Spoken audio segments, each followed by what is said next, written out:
Believe in yourself. The first secret to success. A Freestyle American English original story.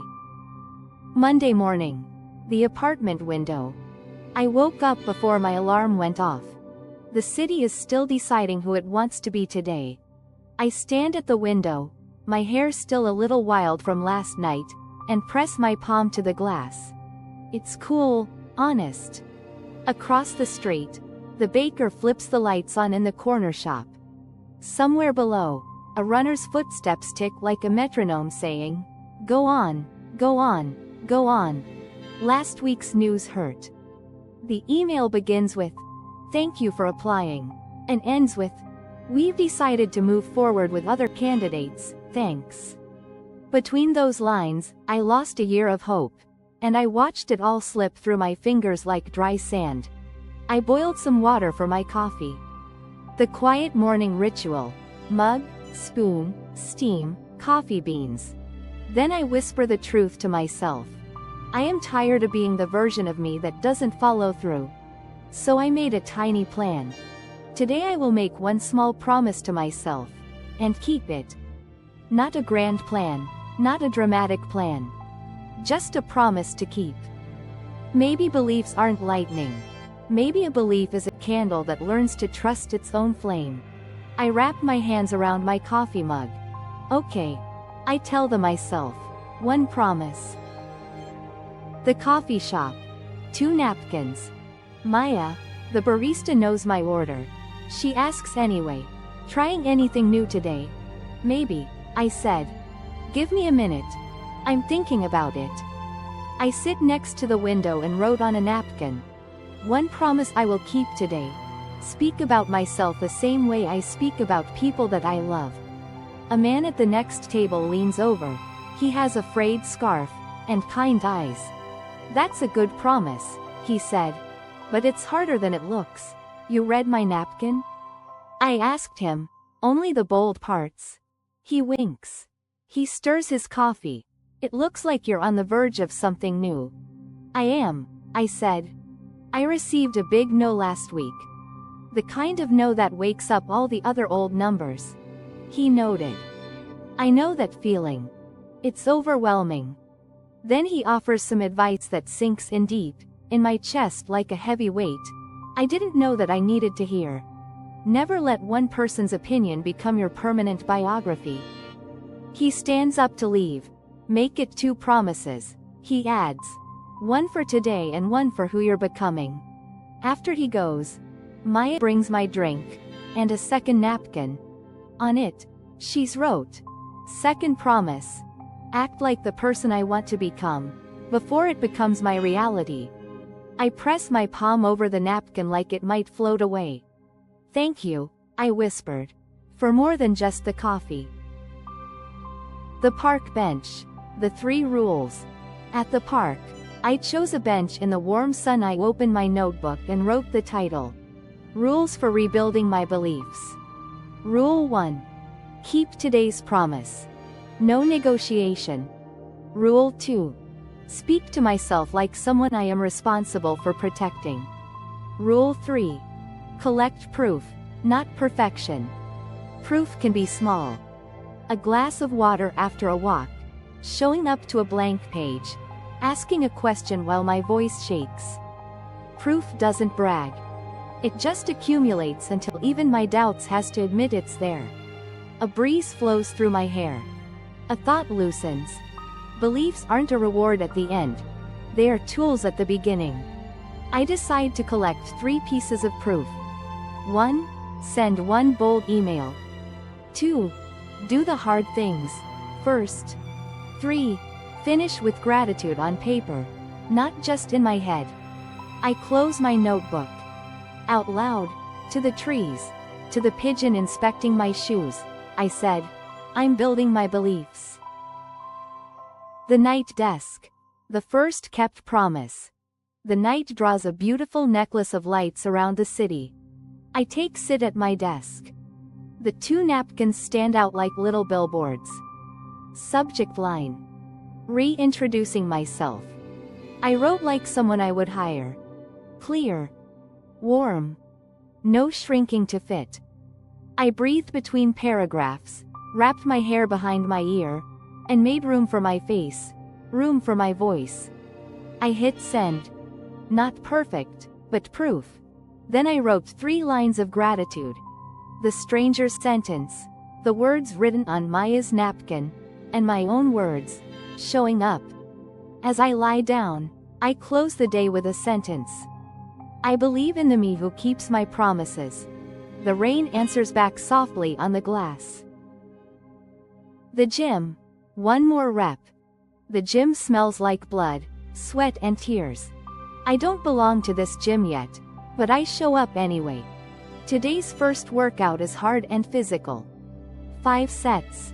The last rep of each set whispers to me, give up.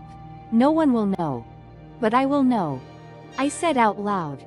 It startles a few people. It startles me. On the final set, my arms were shaking. But I finished anyway. My face was red. My hair fell out of its bobby pin. It wasn't graceful. But I am honest. I didn't feel invincible. I felt dependable.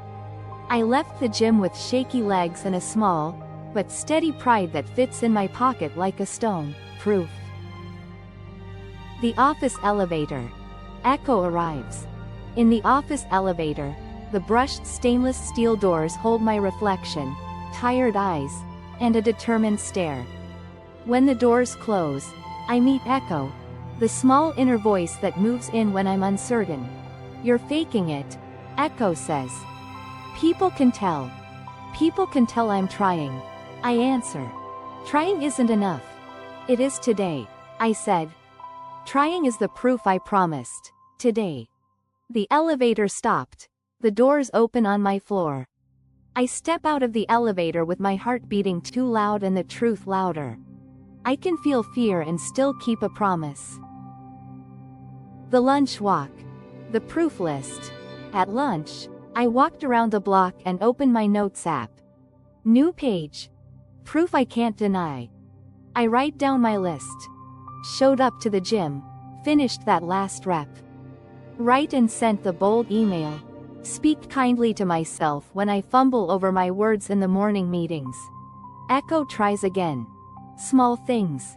Exactly, I said. Small things add up. Then I add 2 more. Decline to do a task that wasn't mine, with respect. Ask for feedback without apologizing for existing. Reading the list, I felt taller by a half an inch. No one else can see it, but my spine knows it. The evening call. The mentor's challenge. My phone rings.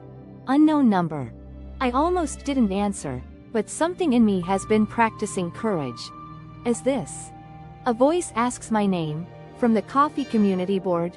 Yes, I said, with surprise. This is Armin. Maya passed along your napkin story. I help people prep for opportunities they think they're not ready for. Interested? My first instinct is to say, maybe later. My second instinct was to say, yes. He didn't waste words. In 48 hours. Make me a 1-page proposal of the things you want most right now. Don't apologize for it. Don't explain the no's. State what you can do. Show proof. Send by Thursday, 6 p.m. My throat tightens. That's fast. Beliefs are like deadlines, he says. Also, speak it aloud now.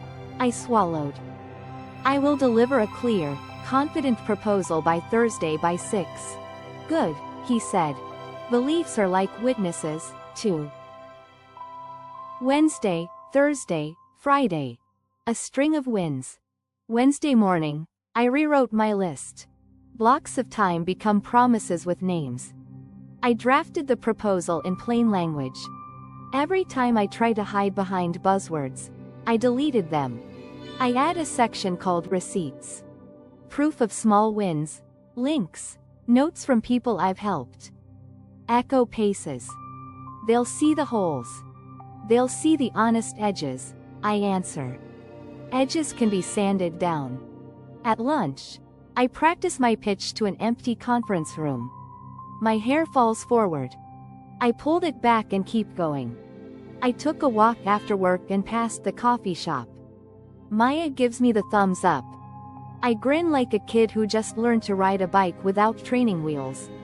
Thursday. I was ready. I slowly breathed between each sentence. I sent the proposal at 5:57 p.m., then closed my laptop like it weighed less than it did a week ago. By Friday morning, 2 replies arrive. One is polite, non-committal. The other says, "Can you present this on Saturday? In 10 minutes? 10 minutes that used to terrify me.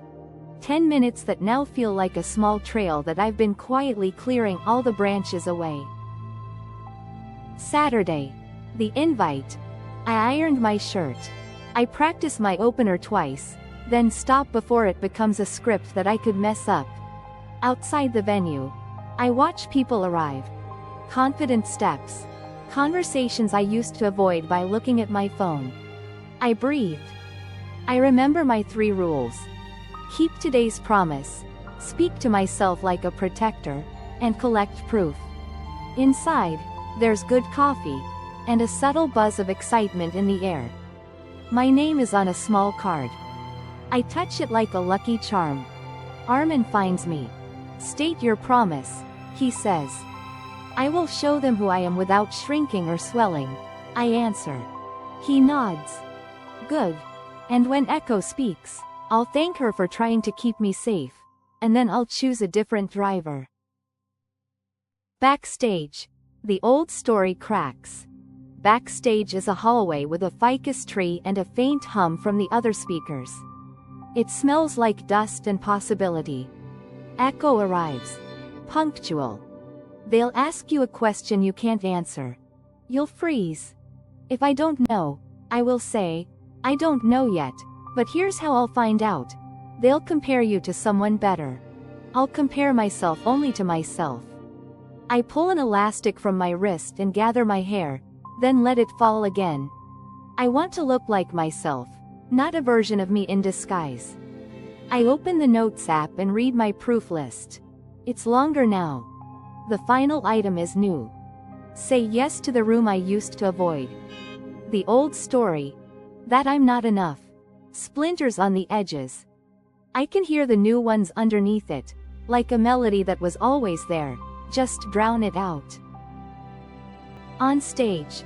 The choice and the secret. My name is called. The room isn't huge, but it feels full of moments that could lead anywhere. I walk to the center and let my hands rest where they want to. I didn't grip the lectern like a lifeline. I looked at people. I actually looked. And they looked back. "I'm here," I began, because I stopped waiting for proof before I behaved like someone I couldn't believe in.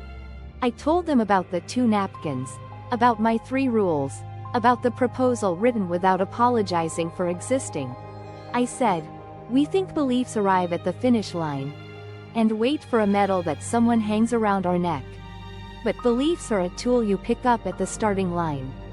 You hold it while you take the first step, and the second, and the ugly, shaking 8th step. And then one day you realize you're not borrowing beliefs anymore. You've become a person who keeps promises." The questions come. I answered what I knew, and said, "I don't know the answer to your question." When I didn't, I followed exactly how I learned. No one died. The room nods. A woman in the back writes something down quickly and smiles at me like she just remembered an old dream. I closed my speech with the sentence the stranger gave me in the cafe. Never let one person's opinion become your permanent biography. Then I add my own. Write your biography by the promises you keep. I thanked them.